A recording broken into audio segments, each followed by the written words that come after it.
Hey YouTube, so this is me, Dr. Sarah Webb, and I'm here for a special video on the historic figures that taught me about colorism.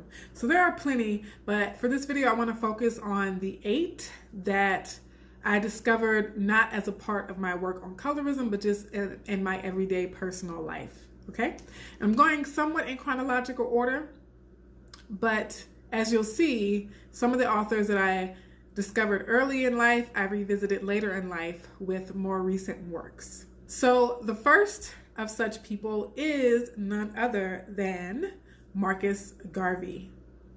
So I discovered Marcus Garvey around 2000, maybe 2001, when I was transitioning from straightened hair to natural hair. And this was in the early days of the internet, so I was scouring blogs. Blogs like Curly Nikki were really popular back then, but I was looking online for support in my natural hair journey, and being a high school student, I really needed to see affirming images of natural hair at that time. And so I discovered a website that featured Marcus Garvey's content, the fact that he was a big proponent of Black is Beautiful, that he had a Black is Beautiful campaign, and that he would tell people not to straighten the kinks in their mane, but straighten the kinks in their brain. I really liked that. It rhymed. Also, it was during the time in my life when I was coming to awareness of race and my Blackness, and also again going natural. It was just a big transition time for me as an adolescent in terms of my Black consciousness. And even though Marcus Garvey and many others like that were married to lighter skinned Black women, A, I didn't know that at the time that he inspired me, but B, that doesn't take away from me the power of his words and the importance of promoting Black beauty and embracing natural Black hair. So it was around that same time I was going natural and searching online for many hours every night that I also discovered the words of Malcolm X in his 1965 speech, "Not just an American problem, but a world problem." So like many people, I had known about Malcolm X via the Spike Lee movie, but this was my first time encountering Malcolm's own words on colorism. It was also the first time I had ever heard anyone articulate as directly, as boldly, as clearly, and broadcast as boldly and clearly and directly issues like colorism. So the way he correlated the white-controlled media's negative images of Africa and negative images of Blackness, and how when Black people consume those images, we were taught or conditioned to also dislike and disown Africanness and Blackness and try to strive for the standard of white beauty that had been set up for our society via white-dominated media. So his articulateness about not only the manifestation of the problem, but some of the roots of the problem were so pivotal for me at that time. And regardless of any other person that might have done more work on colorism, regardless of what else in Malcolm's biography is important to certain people, that speech basically saved my life as a young, dark-skinned Black woman going natural at the time. So I am so thankful and grateful to Malcolm X and his legacy of loving Blackness and promoting that love for Blackness amongst all of us. And it was Malcolm X's words that inspired one of my favorite poems that I wrote, which I titled Our Feet. And so Malcolm says that our Blackness, our African ancestry, for a lot of us felt like a chain. We felt trapped by our Blackness. We felt like we were chained by our African ancestry. And so in my poem, Our Feet, my last lines are, "We hate our feet, designed so that shackles cannot slip off." And so in that poem, I'm basically saying something similar to Malcolm, I think, in that we focus on ourselves as the problem when really it's the shackles, really it's the racism, really it's the white supremacy, really it's the misogyny war. That's the problem. We in our natural state are not the problem. Feet are not the problem. Shackles are the problem. Your blackness is not the problem. Racism is the problem. And so again, that core belief, which I've held so close to myself all those years, was inspired by Malcolm X and one of the last speeches before he died. So the third historical figure who really inspired me and taught me a lot about colorism was, of course, Alice Walker. Now, before I talk about Alice Walker coining the term colorism in the 1980s, I want to talk about the work of hers that I actually encountered first, which was the short story Everyday Use. So I read that in high school, and I really identified with the struggle between two sisters, one of them being lighter skinned and one of them being darker skinned, and the differential outcomes and differential treatment that each of them received. But as an adult, I also read Alice Walker's book, In Search of Our Mother's Gardens, which was inspired or a tribute to Zora Neale Hurston, which I'll actually talk about later on this list. But in her collection of essays, In Search of Our Mother's Gardens, Alice Walker has a chapter called If the Present Looks Like the Past, Then What Does the Future Look Like? And that entire chapter is all about colorism, particularly among Black women. And that's actually the chapter in the book in which she coined the phrase colorism, and she defined it as prejudicial or preferential treatment among people of the same race, right? And she also, argued that it was just as important for us to address colorism, especially in our Black sisterhoods, as it is for us to consider issues like racism or sexism or colonialism, right? She says colorism impedes us just as much as those other issues. So those are two works by Alice Walker that really taught me a lot and inspired me in my current work on colorism. So the fourth historic figure that I'd like to celebrate is Zora Neale Hurston, whom I just referenced when talking about Alice Walker. In Zora Neale Hurston's autobiography, Dust Tracks on a Road, which I read my junior year in high school, yes. I was so inspired by Zora Neale Hurston in general, right? Her novel, Their Eyes Were Watching God, her autobiography, her story is just so inspiring. Her writing is just so wonderful. But in Dust Tracks on a Road, she explicitly calls out colorism within the African American community. And it warmed my heart to see such a direct acknowledgement of the problem, right? Because at that time in my life, I felt like I could not speak out on it. I felt like I didn't have the space or the freedom to say that this thing, colorism, is a problem, and here's why. So it felt so refreshing to me that I was not the only one who noticed it and recognized it. B, to understand that it's part of a larger legacy, and so it wasn't just me. I was not alone in this. But then I was so inspired again by this author that I was already enjoying, that she, even though she's not one of the darker skinned, historic figures or African Americans, she was observant enough to see that happening in the community, and then also courageous enough to call out the community on their colorism. So number 5 is also an author, Toni Morrison, who unfortunately passed away fairly recently at the age of 88. But I read Toni Morrison's novel, The Bluest Eye, when I was in college. I borrowed it from a friend of mine, and that was my first time actually reading the novel, although I had heard of it before.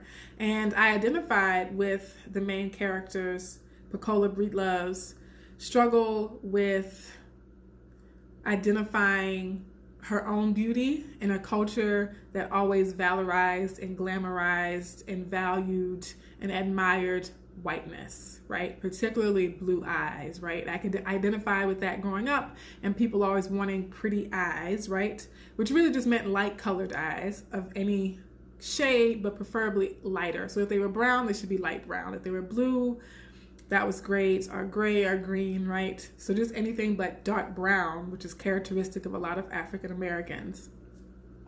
But then later on in 2015, Toni Morrison published the novel, God Help the Child. And I love that novel. It was one of the central novels that I studied for writing my dissertation. And I saw in an interview that Alice Walker decided to revisit the issue of colorism in the novel God Help the Child, because in her 1970 novel, The Bluest Eye, the character's story was so tragic that Morrison felt like she wanted to explore a character psychology in a way that was more hopeful, right? And that didn't end in such a tragic or traumatic place, right? So God Help the Child is a great follow-up to that. I'm glad Toni Morrison did revisit the topic, because for those of you who haven't read it, it does give us a sense that we can overcome the trauma of racism. We can overcome the trauma of white supremacy. We can overcome the trauma of colorism, even when it's inflicted upon us by our own family, right, or our own parents. The sixth historic figure is Wallace Thurman. So Wallace Thurman, I also discovered in college. I had never heard of him as an author. He was a Harlem Renaissance author. So he was publishing in the 1920s, and his famous novel is The Blacker the Berry. Yes, how do all Black girls not know about a novel called The Blacker the Berry, right? But nevertheless, I fortunately stumbled across it in a used bookstore, I think. And I read it and I was blown away. I mean, I had never read or been in any part of a discussion that just so clearly, so directly and openly explored the issue of colorism in every way. On every page, it was about hair texture. Every page, it was about being a dark-skinned girl versus being a dark-skinned boy. Every page was about the struggles of trying to get a job as a dark-skinned woman in Harlem in the 1920s, and the struggles of being a dark-skinned woman and wanting to move up in society, but coming up against classism and colorism and dating and your sex life and your friend circle, right? And all the myriad nuances, right? Going to colleges and being ostracized from Greek organizations, while at the same time, because of your own internalized colorism, ostracizing other darker skinned Black women who don't have alkaline features or a loose curl pattern, right? So the complexities that Wallace Thurman is able to explore in that novel when it comes to colorism are unprecedented. Seriously, unprecedented even to this day. And though it's not completely unproblematic, right, in terms of issues of class in particular, I think Wallace does a great job in acknowledging that the character, though a victim of colorism, is also a perpetrator of colorism because of the society and the structure that she has been grappling with. So I highly recommend that as one of the most thorough studies of colorism that I've seen even to this day. And number 7 is the High Priestess of Soul herself, Nina Simone. So again, in college, I discovered Nina Simone as a singer. I think the first song I might have heard by Nina Simone was Little Girl Blue, and I was hooked instantly, okay? And I knew it was colorism. I was feeling something about colorism because I wondered why I had never heard about Nina Simone, with her being such a pivotal Black woman musician. When I had heard about Billie Holiday, I had known about the Lena Hornes, right, and the Diana Rosses and all these other older female musicians. And I had never heard anyone in my circle, in my network, talking about Nina Simone on TV, in community circles, in school, right? So I felt like even that, the fact that I had never heard of her, probably was a product of colorism in our culture. But then also I discovered the song For Women, right? 4 women, about 3 African-American women, all different shades, right? From very dark to very light to biracial. And even better, the dark-skinned, woolly-haired woman that Nina Simone sings about at the beginning of the song is named Sarah, right? It doesn't get much more serendipitous than that.